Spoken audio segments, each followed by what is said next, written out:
Rocket Reducer number 62. This was really some bad shit. This was Rocket Reducer, paint reducer, automotive paint reducer. Number 62. Came in a gallon bucket. Somebody came up to Ann Arbor, said, "You guys got to try this." It's like inhaling glue. They would take a washcloth, put it on a plate, pour this stuff into it, roll it up, roll the washcloth up, and take it and go. And literally float upside down around the room. The stuff was just bad. Brain cells must have been burned up by the thousands. Well, that's what Rocket Reducer number 62. What's the 555? Was that like, you know? Well, that was the chorus. Rama Lama fa fa fa. You know, as I remember it, they weren't too proud of the fact, but it was kind of one of these things where the song was written, I think Rob Tyner wrote it, about this incident where we all kind of got crazy behind something we all should have known better than to do. You know, death drugs. It was. I mean, I remember doing it, and I went, oh, "This stuff is just too strange." You know, this has to hurt you.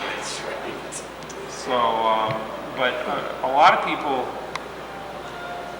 used to ask what it was about, or had an idea that it was about spaceships or something like that. It was always a little bit of a mystery. But, of course, Ramblin' Rose, everybody used to think that was the Nat King Cole. Ramblin'. They used to go about, boy, it doesn't sound anything like the original. And the thing is, it did. I can't remember the name of the guy that did the song originally, but Wayne found the 45, and the guy actually sang it in that real high register. And Wayne, that was the only song Wayne did for a long time, but it almost destroyed his vocal cords trying to do it. And they used to catch flack about that so much, and no matter how much was said that it wasn't the Ramblin' Rose that Nat King Cole did, people still thought that's what it was, and how could they have butchered it like that? I love that song.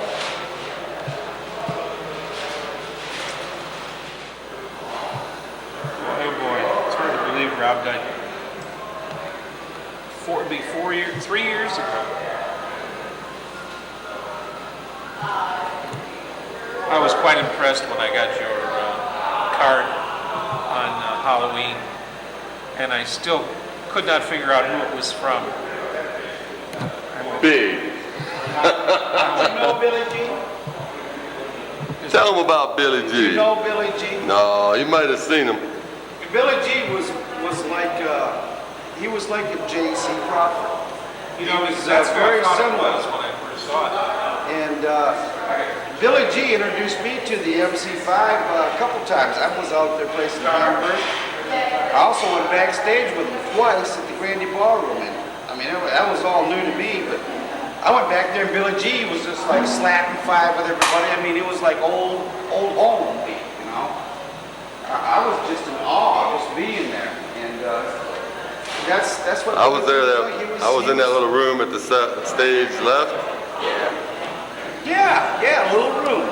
That's where I went with him, you know, backstage, and I was just in awe of these players because at that time, I mean, these were the major players in the Detroit scene as far as music goes, and I was just totally in awe of the whole situation. But Billy G, when we went back there, and hell, he was like they were brothers, you know, just slapping five and carrying on. I mean, they were in seventh heaven. It was great. That's one of my earliest memories of ever being with the MC5 was with Billy G. I would have never known if it wasn't for him, but he was like a J.C. Crawford. He was like a spiritual advisor, you know, and that's the way I looked up at him. That's the way I thought of the G. Long live the G.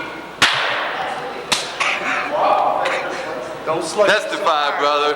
Testify. He used to slap me 5 and slug my knuckles so hard, man, I'd be going, damn. Those guys, you know, JC and them. Now, I'll tell you what, I've heard several different stories, several versions. We're going to take Rob and Summers as possibly the corrected versions on some of these tales and myths. Know what I'm saying? Yeah, we got We to may have to cross-reference here. get to the bottom line, yeah. Yeah.